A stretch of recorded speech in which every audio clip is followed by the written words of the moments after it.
दोस्तों यह 15 kilo pure fat loss.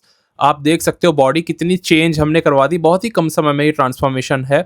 Purely यहाँ पर आप देख सकते हो लव हैंडल्स कितने कम हो गए, वेस्ट एकदम श्रिंक हो गई है। इसी तरीके से बैक के ऊपर से भी फैट कम हुआ है। जब होता है तो फैट एक जगह से नहीं, हर एक जगह से कम होता है। अगर आगे से दिखाऊं तो अच्छा खासा डिफरेंस है, यहाँ पे अच्छे खासा पेट आगे निकला हुआ है, लेकिन अब बिल्कुल स्टमक फ्लैट हो चुका है। और चेस्ट के ऊपर भी जो चर्बी थी अब वो भी हट चुकी है, और मसल्स थोड़ी सी बनाई गई है, तो इसलिए मसल्स भी ऐड हुई है एट द सेम टाइम। तो एक ही साथ में दोनों चीजें हैं, फैट लॉस और मसल गेन पॉसिबल है। आपको भी इस तरीके से खुद को बदलना हो, चाहे आप मेल हो फीमेल हो, आप चेंज कर सकते हो हमारे अंडर। बहुत ही नॉमिनल प्राइस है हमारी कोचिंग का, लेकिन रिजल्ट्स मायने रखते हैं और वो हम बहुत स्ट्रांग निकाल के देते हैं। मेन है सामने वाले आदमी का हम पैसा खराब नहीं होने देते। बाकी दोस्तों अब बढ़ते हैं अपनी आज की वीडियो में। कल होने वाला है दोस्तों पोर्चुगल प्रो। अभी तक भी न्यूज़ बहुत ही खराब आ रही है निकल करके बहरूज तबानी को लेकर। ये कई दफ़ा हो चुका कि बहरूज को वीज़ा नहीं मिल रहा किसी भी कंट्री का, और इस बार भी इन्होंने अप्लाई कर रखा है पोर्चुगल जाने के लिए, पर वीज़ा अभी तक भी नहीं आया। इनके कोच मिलोज ने बोल दिया वीज़ा आएगा भी नहीं जहां तक चांस है। पीक चल रहा है बहरूज की बॉडी इस तरीके से अभी दिख चुकी है, बिल्कुल यार अनबीटेबल बॉडी है। मैं कह रहा हूँ ओलंपिया में टॉप 5 में इस एथलीट को डाल दो तो भी बहुत भारी पड़ेगा। अच्छे खासे एथलीट्स को चोट पहुंचा करके टॉप 3 टॉप 4 में भी आ सकता है। ये बॉडी इतनी लेवल पे आ चुकी है कि सैमसन दौदा के कंपेरेबल बहरूज तबानी हो सकते हैं एक बारी को। अभी देखो ओलंपिया में पिछले साल जब आए थे तो 11th आए थे। जिस हिसाब से अभी के इंप्रूवमेंट्स है ये पिछले साल से बहुत आगे आ चुके हैं। ये बैक जो आप देख रहे हो, बैक लैट स्प्रेड में इतनी डेंस बैक अच्छे खासे टॉप बॉडी बिल्डर्स की नहीं होती है। जिस लेवल का आप शोल्डर मसल में साइज आ चुका है, ये साइज नहीं है टॉप बॉडी बिल्डर्स में। और चेस्ट देखो, ये फ्रंट डबल बाइसेप जैसे हिट करने वाले हैं बहरूज के लैट्स और बाइसेप्स।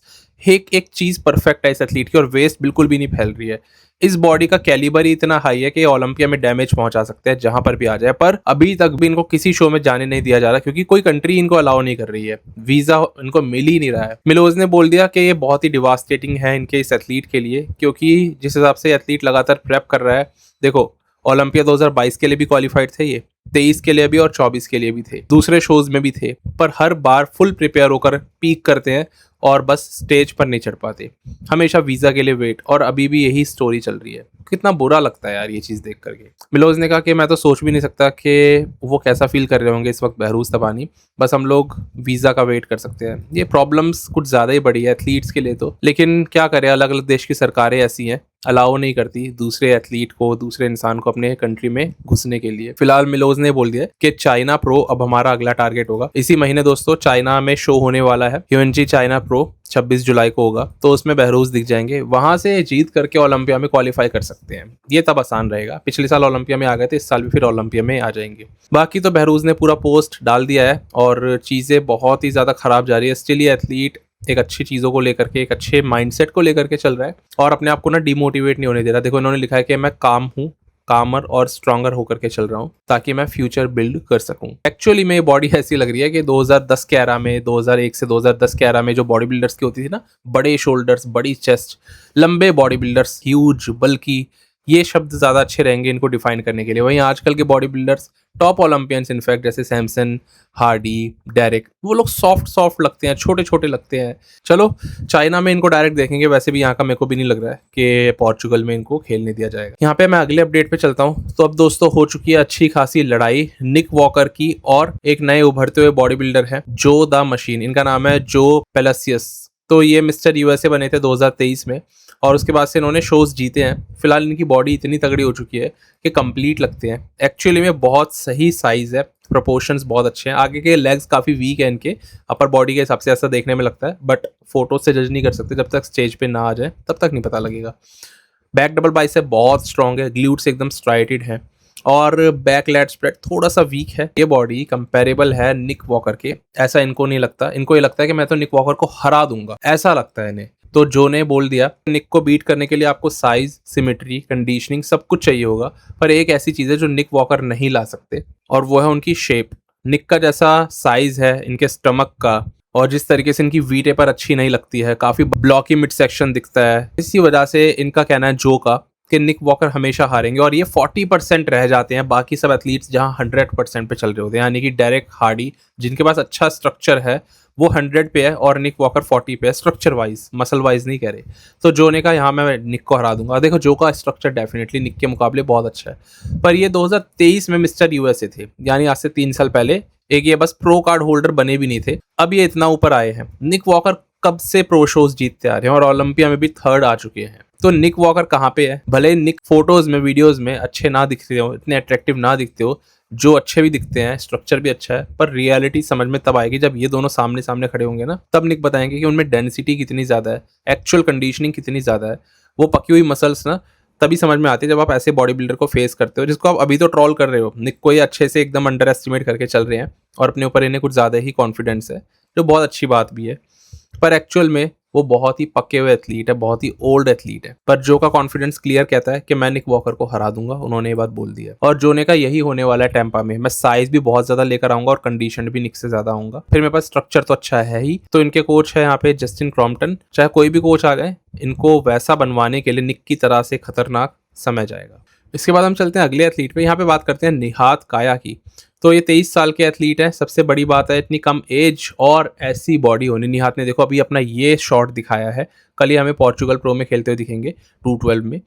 तो निहात जैसी बॉडी भी यार किसी की आज तक दुनिया में हमने नहीं देखी। 23 साल की उम्र में कोई एथलीट ऐसा नहीं देखा जो इतना राउंड, इतना अच्छा प्रॉपर शेप के साथ हो। ऐसी स्ट्रक्चर ही नहीं होता ना किसी का, इतने बड़े पंप शोल्डर्स और इतनी छोटी वेस्ट, फिर ऐसी राउंड चेस्ट नहीं होती। फिर इसके बाद कई बार एथलीट्स के लेग्स वीक होते हैं।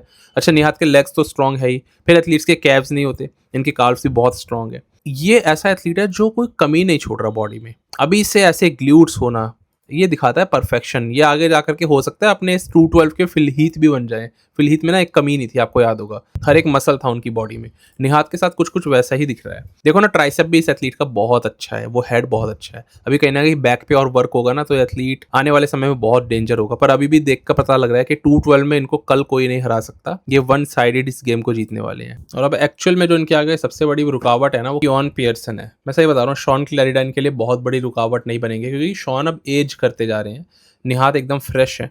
तो ओलंपिया में तो ये हरा देंगे। मेरे को इस बार लगता है कि अच्छे खासे एथलीट्स को हरा देंगे। क्लैरिडा का इस बार क्या करेंगे देखते हैं, पर फिलहाल इनकी बॉडी एकदम परफेक्टली पीक हो चुकी है और ये कल पोर्चुगल के लिए रेडी है। हो सकता है आने वाले समय में ये भी ओपन में आ जाए। ऐसे बॉडी बिल्डर्स बड़ी जल्दी ओपन में स्विच मारते हैं। 212 से ओपन में आजकल कुछ ज़्यादा एथलीट्स आ भी रहे हैं, तो निहात क्यों नहीं आ सकते। अब हाल ही में निहात का ये अपडेट आया है और 2 दिन पहले का अपडेट है ये शो से, यानी कल का अपडेट मान लो। लोगों ने बोला है कि अगर निहात यही लुक स्टेज पर लेकर के आते हैं तो वो कियोन ट्रबल में आ जाएंगे। सही में ये लुक बहुत ज़्यादा फुल है और बहुत ज़्यादा हार्ड है। देखो लाइटिंग का भी खेल है, लाइट एकदम परफेक्ट डाली जा रही है इनके ऊपर से, इस वजह से जो कट्स हैं वो और ज़्यादा डीप आ रहे हैं। पर सही में निहात ने जो करके दिखाया है इस प्रेप के अंदर, ऐसा लग रहा है हर बार पहले से भी ज़्यादा लेवल अप कर रहे हैं अपनी फिजिक का, खुद को खुद चैलेंज कर रहे हैं। तो देखते हैं कल तो जीतेंगे, पर ओलंपिया में इस साल क्या करते हैं। इसके बाद अगला अपडेट दोस्तों हार्डी के ऊपर आ जाता है। हार्डी ने फिर से इस साल वही खेल खेलना शुरू कर दिया। इस बार ये लिखते हैं 20% पे है, यानी अभी ओलंपिया में जैसा दिखते हैं उसके 20% ये दिख रहे हैं। यही सारे पोस्ट इन्होंने पिछले साल भी डाले थे। ये थोड़ा एंगेजमेंट क्रिएट जरूर करता है इस तरीके से लिखना। बाकी हार्डी हमेशा ही एक जैसे दिखते हैं, काफी इंप्रूव तो नहीं लेकिन थोड़े बहुत हमेशा शार्प दिखते हैं। हल्का हल्का साइज भी पुट ऑन करते रहते हैं। फिलहाल हार्डी के लिए सबसे बड़ा जो क्रिटिसिज्म रहा है वो जजिस की तरफ से रहता है लेग्स को लेकर के। जजिस कहते हैं इनके लेग्स इम्बैलेंस्ड है और मिलोज ने यही बोला था कि इनके लेग्स को बैलेंस करवाऊंगा मैं इस बार। हालांकि इतना देखने में पता नहीं लगता, अगर देखो तो मुझे नहीं लगता ये लेग्स कहाँ से इम्बैलेंस लगे जजिस को। जब वो फीडबैक ज्यादा स्ट्रांग हो जाता है तो सुनना पड़ता है। हार्डी को ये भी फीडबैक मिलता है कि उनकी चेस्ट एकदम फ्लैट रहती है फ्रंट लैट स्प्रेड में और शोल्डर्स बहुत ही पॉइंटेड रहते हैं। तो मिलोज ने कहा ये सारी चीज़ों पर इस बार हम काम करवाने वाले हैं।